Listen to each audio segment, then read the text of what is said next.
terhormat Bapak Ibu dosen penguji uji kinerja pada PPG Transformasi Pendidikan Agama Islam tahun 2025. Perkenalkan, saya Helvi Rahmawenti SPDI dari LPTK Universitas Islam Negeri Syekh M. Jamil Jambe Bukit Tinggi dengan NIM 211250412. Pada hari ini, Senin tanggal 6 Oktober 2025, saya akan melaksanakan uji kinerja di SDN 31 Tanjung Alai, kelas 6 dengan materi halal dan haram. Ini formulir pendaftarannya. Terima kasih. Assalamualaikum warahmatullahi wabarakatuh.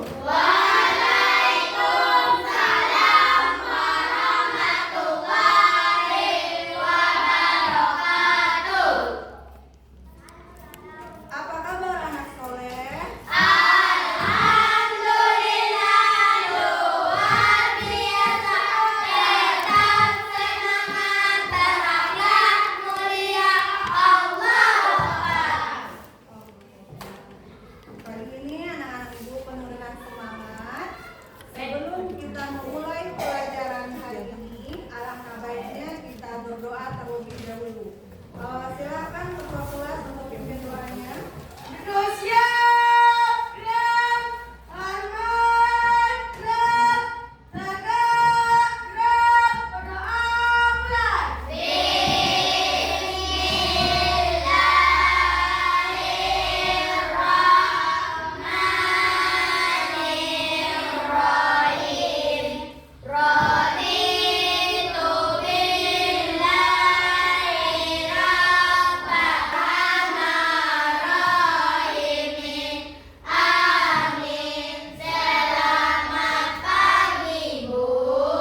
Selamat pagi anak-anak ibu.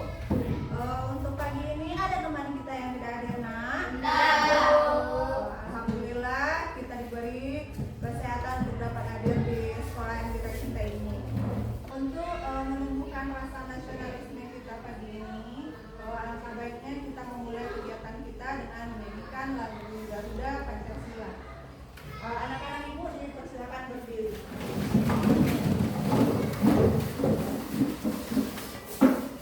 Silakan pimpin lagu Garuda.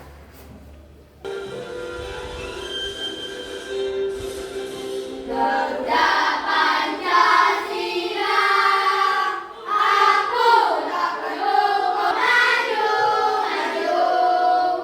Ya, terima kasih ya kita kembali ke tempat duduk. Dan anak-anak ibu silakan duduk kembali dan perhatikan tulisan perhatiannya ya.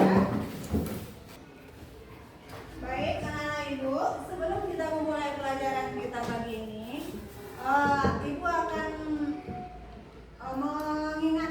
mengajak anak-anak ibu untuk mengingat kembali. Siapa yang masih ingat pelajaran kita minggu lalu? Bu, Ya, apa dia? tentang halal dan haram, Bu. Nah, ya, tentang halal dan haram. Siapa yang masih ingat apa itu halal? Ya, Arai. Halal adalah sesuatu yang bisa dikerjakan dan bisa dimakan.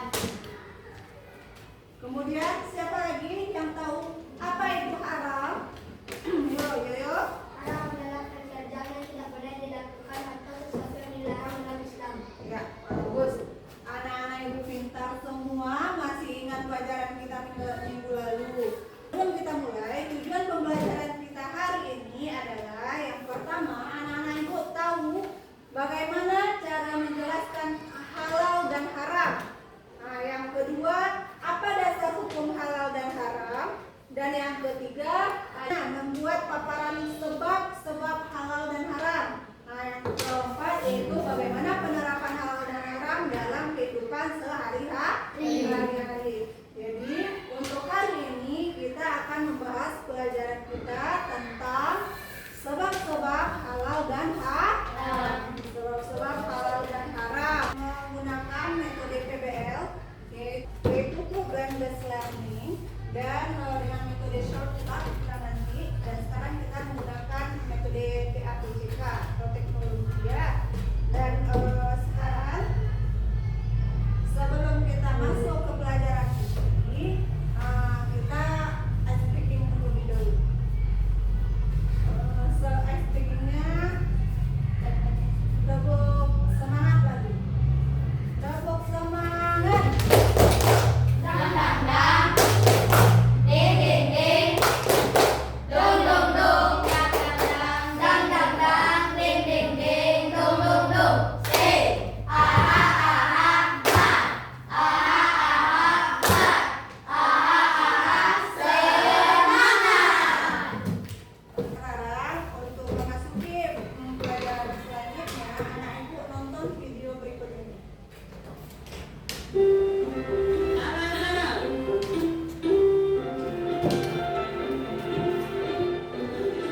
makan yang haram.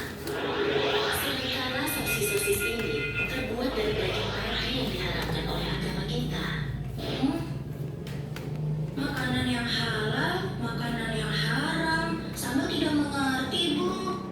Makanan yang halal adalah segala makanan yang dihalalkan oleh Allah, seperti nasi, sayur, buah-buahan, daging ayam, daging kambing, daging domba, daging sapi, dan juga semua hewan yang dilarang.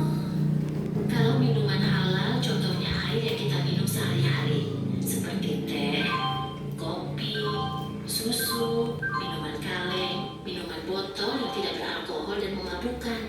Sedangkan makanan haram adalah segala makanan yang diharamkan oleh Allah, seperti daging babi, bangkai binatang yang hidup di darat, dan juga darah.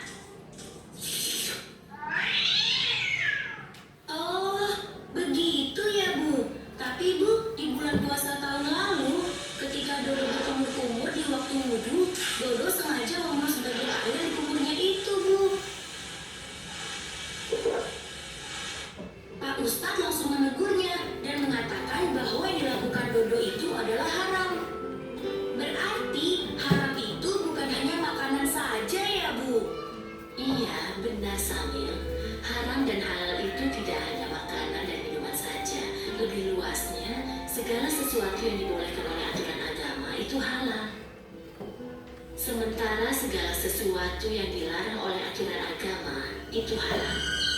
Misalnya mencuri, menipu, berbohong, dan durhaka terhadap kedua orang tua kita. Nah, sekarang kamu sudah paham kan? Oh iya, sepertinya belajar kita sudah cukup. Ayo kita ke kelas ini. Oke. Setelah anak-anak ibu menonton video tadi, sudah bisa anak-anak ibu menangkap apa yang terdapat di dalam video? Nah, ibu akan membagi anak ibu menjadi 3 kelompok. Kelompok 1, kelompok 2, dan kelompok 3. Di situ anak ibu membuat tugas per kelompoknya, yaitu membuat apa-apa tadi makanan yang halal dan haram, dan bagaimana cara kita untuk mengetahui makanan atau perbuatan itu halal atau haram. Ya, ibu beri waktu anak ibu 5 menit untuk mengerjakan tugas kelompoknya. Buat di situ apa-apa saja tadi yang halal, apa-apa yang haram. Kemudian anak-anak ibu buat bagaimana cara kita menentukan itu halal atau haram.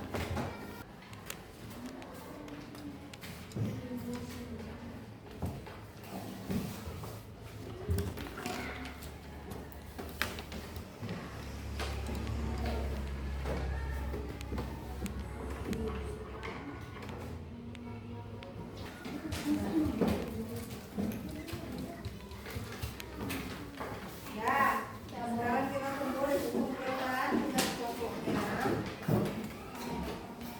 Sudah.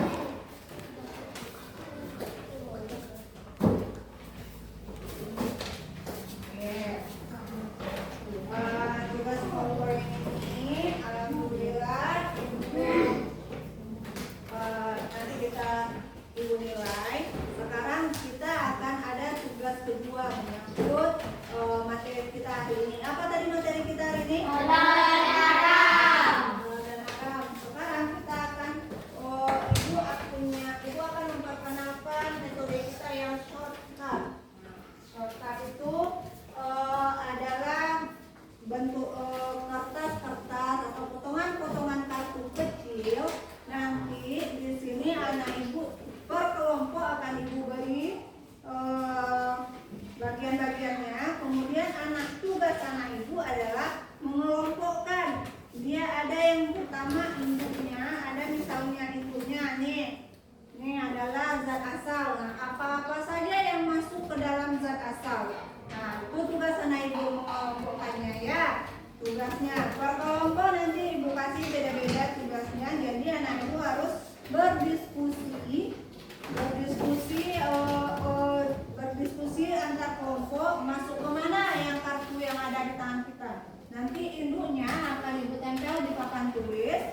kalian kemudian menempel nanti ke depan. Kita tempel satu-satu ke depan. Oke?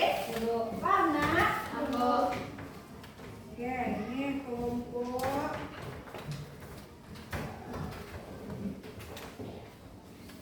dua. Ini kelompok tiga. Ini kelompok empat. Ini kelompok satu.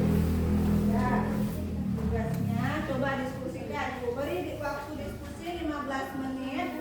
Kemudian anak-anak ibu tempelkan ke depan. Sekalian presentasi. Langsung kita presentasikan nanti ya.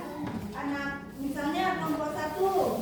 Kelompok satu, lihat ibu dulu. Lihat. Kelompok satu nanti ibu panggil ke depan. Langsung kamu presentasikan apa hasil diskusi kalian ke depan ya. Oke, baru kita tanya ada teman kita yang tanya atau tidak. Kita tinggal 5 menit lagi ya nak. Ya Bu. Sudah? Ya Bu. Sudah bisa kita tampilkan ke depan. Ya Bu. Sudah siap diskusinya? Ya Bu. Oke. Sekarang kita tampilkan kelompok satu. Silakan kelompok satu maju presentasikan hasil diskusinya. Kemana dia?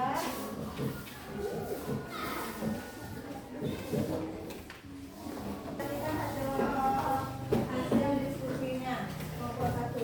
Silakan siapa yang ingin mempresentasikannya? Ya Bu.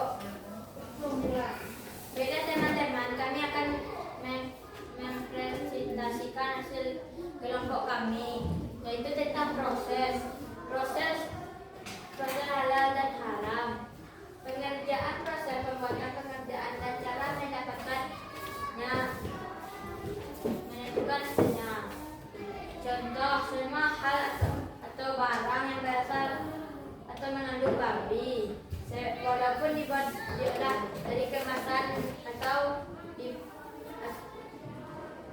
dan dengan baik itu tetapnya hukumnya haram. Yang kedua, Cara mendapatkannya. Selain proses dan pembuatan, yang harus diperhatikan cara mendapatkannya. Sesuatu yang zat halal jika diperoleh atau didapatkan dengan cara yang sifatnya buruk atau jahat, maka hasilnya menjadi haram. Contoh, uang yang didapat dari hasil menjual babi, mencuri, korupsi, atau maka uang tersebut menjadi haram. Pembuatan sesuatu yang dan bersifat asalnya baik jika prosesnya tidak memenuhi syarat tentunya haram. Contohnya membeli ikan gurame bakar dari sebuah restoran. Ikan tersebut dibakar di kerampian bakar babi, maka ikan gurame yang sebenarnya halal menjadi haram. dan teman-teman, apakah ada yang mau bertanya? Jika tidak ada pertanyaan, ada. Bagaimana proses pengerjaan? Proses pengerjaan, cara mendapatkannya akan menentukan hasilnya. Kecuali sesuatu asal zat dan sifatnya haram tidak bisa berubah menjadi halal, walaupun prosesnya bagus dan benar. Baiklah, ada yang lagi mau bertanya? Jika tidak, inilah hasil kelompok kami. Saya sudah dengan wabillahi taufiq wal hidayah. Assalamualaikum warahmatullahi wabarakatuh. Waalaikumsalam warahmatullahi wabarakatuh. Tepuk tangan untuk lanjut. Kelompok dua dipersilakan.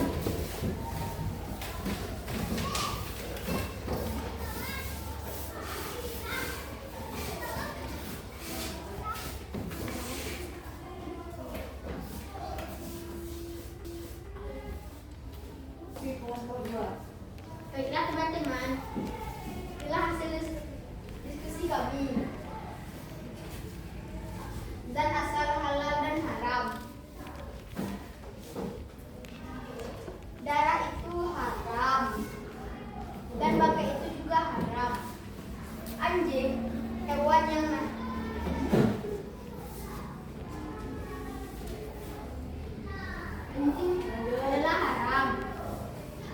babi kalau dimakan? Menurut aturan agama Islam, babi adalah haram. Allah Subhanahu wa Ta'ala yang maha mengetahui dengan kitanya mana yang baik dan mana yang buruk. Untuk manusia, Allah melarang tentu karena Dia sayang kepada kita. Apabila setetes benda haram tercampur dengan benda yang halal, maka semuanya akan menjadi haram. Misalnya, benda apapun yang dicampur zat dari babi, maka benda tersebut haram dimakan, diminum ataupun dipakai umat agama Islam. Baiklah teman-teman, itu hasil diskusi kami. Apakah ada pertanyaan bagi teman-teman? Ada kelompok lain yang ingin bertanya? Ada. Bapak silahkan bertanya.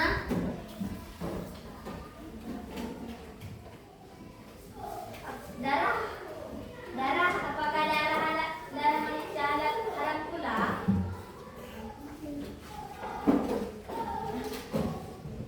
Darah manusia haram menurut aturan agama Islam.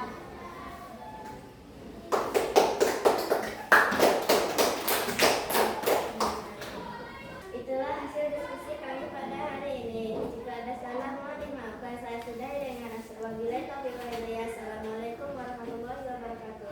Waalaikumsalam warahmatullahi wabarakatuh. Kita beri tepuk tangan untuk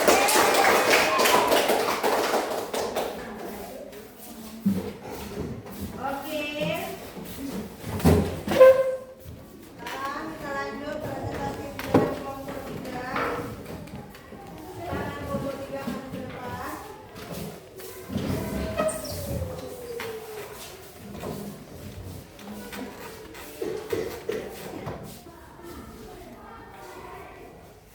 Silakan presentasi. Baiklah teman-teman, saya akan mempresentasikan hasil diskusi kami tentang sifat asal.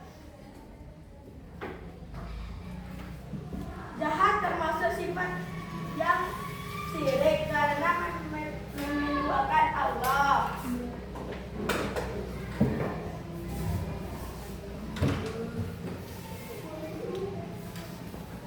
Dia adalah perbuatan atau perkayaan yang menggunakan kalimat.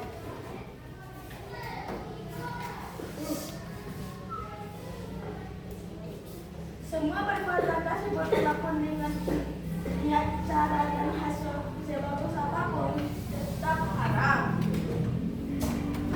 Baiklah teman-teman, apakah ada yang mau bertanya? Saya Baik, kelompok 2 ingin bertanya. Apa pertanyaan kelompok 2 untuk kelompok 3? Tunggu kelompok 1. Kita dengar pertanyaan kelompok 2 dulu. apakah surga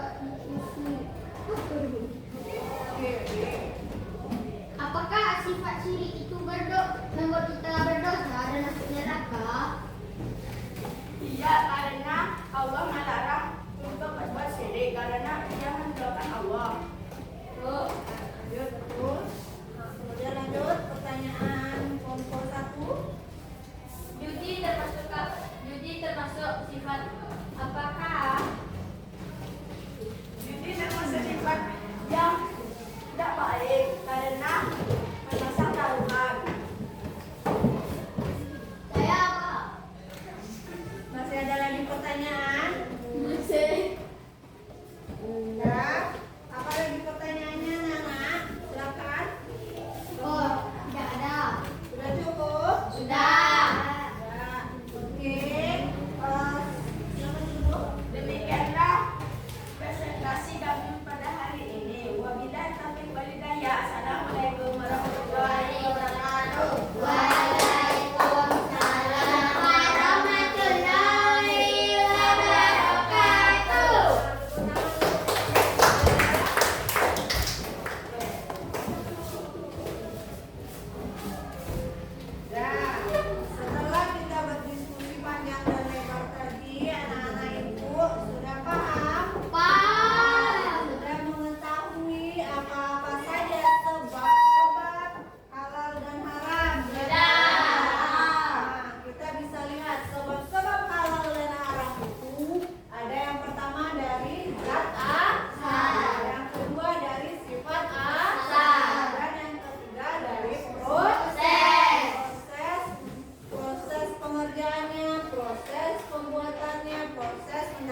memikirkan dulu, atau apabila kita di rumah makan bertanya kita dulu, ya kan? Ini daging apa Pak? Tanya dulu, daging sapi kah atau daging apa? Kalau orang restoran yang berkata daging sapi, baru kita pesan. Tapi kalau tidak, misalnya daging babi itu katanya, jangan dipesan. Jadi anak-anak ibu harus terlebih dahulu menanyakan bahwa zat yang terkandung di dalam apa yang kita makan itu harus kita ketahui terlebih dahulu. Nah, harus kita ketahui terlebih dahulu. Kemudian yang masuk kita ke yang kedua apa lagi? Sifat asal. Nah, sifat asalnya. Nah, bagaimana sifat asalnya? Kalau sifat asal ini masuk ke mana dia nak? Masuk ke dalam perbuatan. Nah, perbuatan kita sehari-hari. Masuk apa dia? Masukkah dia jahat? Masukkah sifat buruk? Masukkah syirik atau judi? Nah, sifat asal ini bisa dalam kehidupan sehari-hari kita. Misalnya, apakah kita menjadi orang syirik? Iya. Karena perbuatan syirik adalah yang dilarang oleh Allah. Karena syirik adalah menduakan Allah. Adalah perbuatan yang sangat dilarang Allah, makanya ia disebutkan perbuatan yang haram. Kemudian, nah judi. Nah sekarang kan lagi musim tuh. Kalau judi-judi, apalagi yang pakai handphone. Nah nanti anak-anak ibu yang sekarang lagi candu-candunya main handphone tidak boleh mendownload atau ikut-ikutan berjudi online. Apalagi kita di seorang pelajar dilarang untuk berjudi. Apa hukumnya berjudi? Karena semua perbuatan tersebut walaupun cara atau niat kita baik tapi tetap haram. Sekarang kita masuk ke Proses. Nah, proses dari proses halal dan haram ini pertama kita lihat dari cara pembuatannya.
kita lihat di situ komposisinya mengandung apa dia, mengandung apa.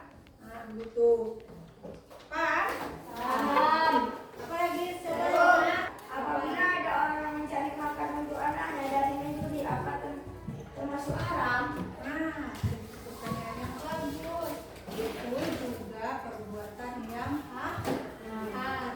Karena apa? Kita mencari nafkah untuk keluarga kita itu harus yang halal. Apabila yang halal kita makan, kita berikan kepada anak-anak kita kelak, itu akan membuat misalnya kalau dia selalu makan yang halal, dia bisa menjadi anak yang pintar, berbakti kepada orang tua. Nah, gitu. Kalau dia sudah dikasih dari makanan yang haram, itu sudah masuk perbuatan-perbuatan yang buruk ke dalam badannya, ya kan? Kalau itu adalah termasuk perbuatan yang diharamkan, walaupun niat kita baik untuk nafkah, tapi itu perbuatan yang salah. Oke, ya. Sudah paham anak ibu semua dengan materi kita hari ini? Oke, kalau anak-anak ibu sudah paham, sekarang ibu akan memberikan evaluasi kepada anak-anak ibu. Siapa yang sudah paham, dia bakal buat tugas mandiri kalian ini satu-satu seorang, ya. Nah, buat di sini tugasnya, itu pelajaran kita hari ini. Kalau anak ibu sudah paham, berarti mudah anak ibu membuatnya. Buat poin-poinnya tadi ya, apa yang kita pelajari udah ada di depan.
sudah